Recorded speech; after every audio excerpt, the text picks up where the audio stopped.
Hi everyone, I have my October beauty favorites for you today. I don't do these monthly. It's kind of like if I have a lot of things that I just have been noticing that I've been enjoying, then I'll make a video if I think of it in time. So I had several things in mind this month, so I'm just going to go ahead and start with those. So since I don't have any lip product really left on my lips, I'll just do one of those first. This is the Colourpop Ultra Matte Lip in Trap. Yes, it's Trap.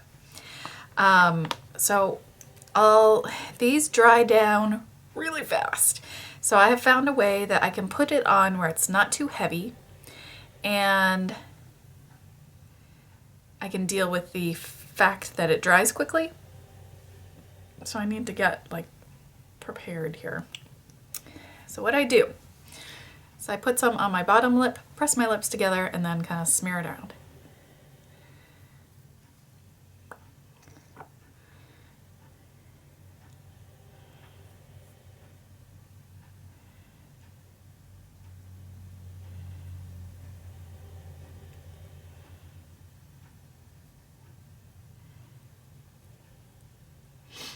So it's already dry.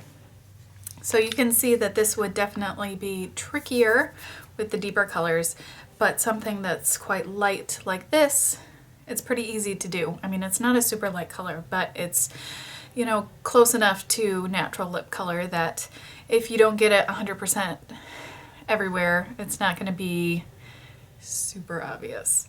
So I really enjoy the color of this. It's very similar to the e.l.f. matte lip color that I love so much in Tea Rose. I'm really gonna try to make sure that I don't go on too long. Oh geez. So there is Tea Rose and there's Trap. This actually looks a tiny bit warmer than Tea Rose. Maybe a little bit. It also might be the undertones on my skin kind of coming through the more sheer application. So really been enjoying this. It's easy to put on. It lasts well through at least one meal for me. After 2 meals, then it's starting to wear away, but since it's close enough to my natural, kind of the inner part of my natural lip color, it's not like I have to get the rest of it off right away. So it just kind of wears off evenly. I actually don't find it super drying, which is pretty impressive considering the price point and the formula type. And so I've just been wearing it a lot lately because it's easy. I can put it on before Colin gets up and I know that I can have breakfast and it's still going to be there. And I don't really have to think about it until maybe after lunch. So really enjoying that. A kind of an old standby, one that, well, not that old, but something that I have consistently enjoyed for quite some time now is the Maybelline Creamy Matte in Nude Embrace. And this is, I think, the lightest color, but it's definitely a kind of warm, peachy, orangey beige right there. So if you are thinking about buying it, if you have the Urban Decay matte lip color in Stark Naked, they're really similar. There is not, on my hand you can see the difference, and I feel like the Urban Decay does wear a little bit better, but on the lips they're almost, you really can't see the difference. The Urban Decay feels like it has a little bit more moisture. It doesn't transfer much at all. Yeah. And if you are looking for a lip liner that is like this, the Rimmel Exaggerate lip liner in Innocent and the Sonia Kashuk lip liner in Nude, both very similar colors. So yeah, I've been wearing that color family a lot lately and really enjoying it. Another recent purchase, the Urban Decay Naked Basics palette. I really was not sold on this for a really long time, but I really do like having something in my vanity that I can incorporate with other palettes other single eyeshadows when I just want a highlight, or I need something in the crease, or something to help blend out the crease.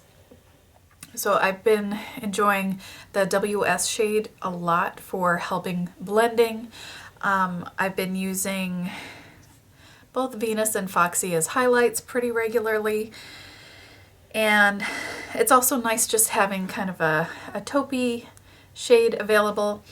The ones that I'm getting less use out of are the black and the darker brown, but that's okay. I'm glad I did finally purchase this. It's just been so handy to have at my vanity. And it's the kind of colors that I want. So another thing that has definitely been my favorite for some time now is this kind of foundation plus technique sandwich. So it's a combination of products, and actually today I'm not wearing this foundation, but everything else was the same, so I'm testing to see how this foundation works with this little combination, because I don't think I had tried it before. But what I had originally found was the Lancome Teint Idole Ultra in 90N, which isn't the best color for me. It's a little too pink. I need more yellow to match up with my neck and help with the pink in my skin. This with the Hourglass Veil primer underneath, and then I apply it with a sponge. Right now I'm using a Beautyblender, and then also using that Beautyblender to apply a loose setting powder, and what I'm liking the most right now is the Laura Mercier Loose Setting Powder, which I have depotted from an undercover pot that I had many moons ago.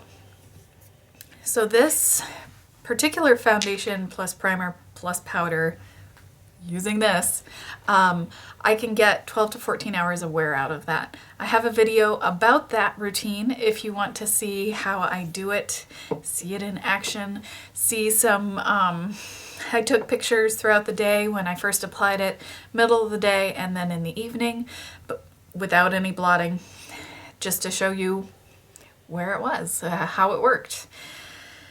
And so I am wearing that today, except I'm wearing NARS Sheer Glow in Siberia instead of the Lancome.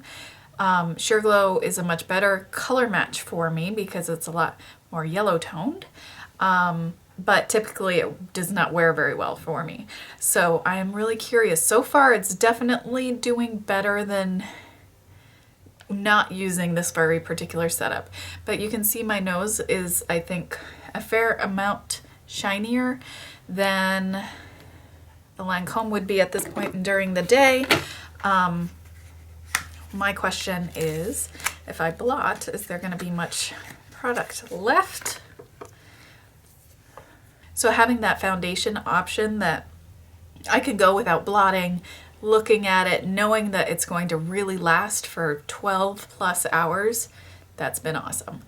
So while I would like to have something that is a better color for me, I am going to purchase the Makeup Forever, what are they called? Chromatic mixers, I think, in yellow and hopefully in white. So I could maybe adjust that foundation without messing with the formula too much, is my hope. That I can use a very small amount of that. It will maintain the formula of the foundation, but get it a little bit better color match wise. So definitely have been enjoying that a ton. So this is not revolutionary by any means, but it's just something I started doing and really liking. Applying a crease color or transition color or a transition and a crease color first with something kind of big and fluffy like this Laura Mercier Ponytail brush, which is quite large. Yeah. And then doing my lid color, as I always do the lid color first and then I do the crease. And then even when I'm using a very small crease brush, because I have a lot of lid space and not a lot of space between my crease and my eyebrow, when I put the crease color in, it tends to go down onto the more lid space, and then I have to go in and touch up the lid, and it's just more work. I've found that if I do the crease for the most part first and then put the lid color on, I'm doing a lot less kind of futzing around trying to get the height of each part right, because when I do the opposite way, sometimes it almost looks like I'm trying to do a cut crease or something. It tends to be a very stark line. So I've really been enjoying that technique and this brush in particular. It's really nice. It is a little travel size because it came in a palette, but I love this brush and I would almost consider buying another one just so I could have another one in full size. Eyebrows, this is on my use it up list, and it's the Studio Gear brow definer in medium ash. I've just been liking the color of this. I do need to re-dye my brows, so they are looking a little bit kind of washed out right now, but the color is nice and cool. It doesn't go too warm. I would say I could use something a little tiny bit cooler, but of the options I have right now, this one is fast and probably the best color I have to use on my brows, certainly of a pencil. So actually really been enjoying using that. So I don't have any highlight on today. I had blush, but you can't really see it. So the Becca Shimmering Skin Perfectors Pressed, definitely a favorite. I'm really glad I went ahead and reacquired Moonstone. And what I've been really liking to use to apply it is this Up and Up brush. It's from the Complexion set, and this I think is considered like a setting powder brush, maybe a highlight brush. And what I like is that with the Becca, I feel like I really need to kind of blend it into my skin. And this is small, but it's still fairly, it's not super dense, but it's kind of stiff almost. And I feel like it just blends so nicely. So this, it's like the brush and the highlight, both definite favorites. So yeah, Moonstone, really enjoying. Also really liking Pearl from the Champagne Glow palette. Champagne Pop has been nice to put over blushes. And I do want to report back that the blush copper is really pretty on the eyes. It's more pink than orange for me on the eyes, and most anything that's even remotely related to copper will turn very orangey for me. So it's quite nice to have something that's a little more pink. And I think the last thing is this brush, this Morphe M500. So I had been looking at a MAC brush that was like this, but was a lot more expensive. And I'm really glad I went ahead and did purchase the Morphe one. I've been using this for blush and really enjoying it. I feel like I have to be so much less careful with blushes now because it's applying less product without me having to think about it or worry about it. So let me grab a blush real quick. This is one I've really been liking since I got it. It's the Too Faced Love Flush in Your Love is King, and it came in that Melted Kisses and Sweet Cheeks. Another nice thing is, since it is on the smaller side, it fits into things like this really nicely. So I just kind of tap my brush in. See if I can see what I'm doing here. And I can actually build things up as opposed to like, oh shoot, put too much on, try to blend it. And since it's very soft, I feel like I can use a very light touch, and that way it's a little bit easier for me to see what the product is going on like. My cheeks flush really, really easily, so any amount of pressure will make them flush, and just a regular blush brush is enough pressure that my cheeks will flush. I'll think I'll have put too much blush on, and then come to find like half an hour later when I look at my face that I don't have any blush on, it looks like, because they were just flushing. So this, while it doesn't completely eliminate that problem, I feel like it is less likely to happen and not as extreme. So really soft, very easy to do, a light hand without having to be so careful. So that I've really enjoyed. So this is a lot of new stuff and a few kind of old standbys. So let me know what you've been loving this month or the past couple of months. I would love to hear from from you. If you have any questions about the products that I showed or techniques, let me know in the comments below. I hope you're having a wonderful day. Thank you so much for watching, and I'll see you soon.